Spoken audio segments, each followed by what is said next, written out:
The Infected Blood Inquiry, which is looking at how NHS patients were given infected blood products in the 1970s, resumed today following the Christmas break. It's hoped that despite the pandemic, the inquiry will publish its findings next summer. But Welsh victims say those affected shouldn't have to wait that long for proper financial support.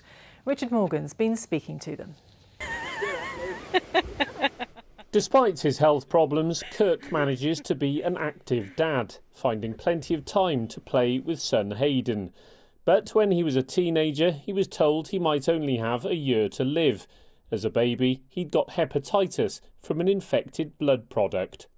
Being told at 15 you have got this virus that is inside you and you could only be alive for a year. So it's just like, well, what have I got to live for? So I didn't look after my physical health or my mental health. Kirk, a haemophiliac, survived and went on to start a family of his own. But the hepatitis left him with cirrhosis of the liver and other problems. He's just helped to secure a change to the law, allowing infected blood victims to access legal aid.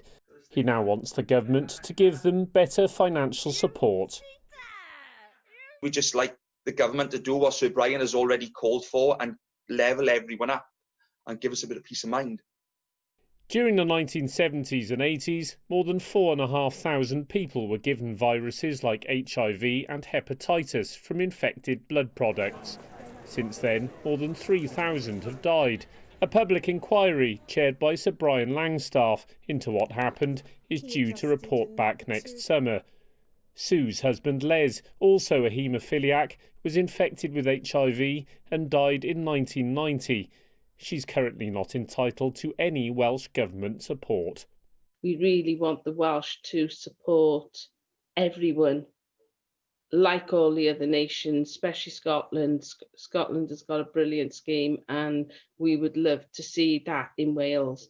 Basically, we're asking for a very straightforward approach, that the payments are levelled up as Sir Brian asked for in 2018.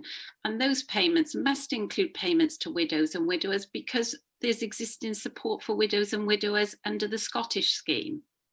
The Welsh Government said it continues to work with other UK nations to achieve parity of support, adding that it was waiting for a date to meet with other UK health ministers to discuss these schemes.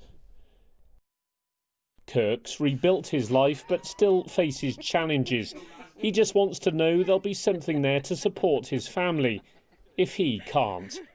Richard Morgan, ITV News.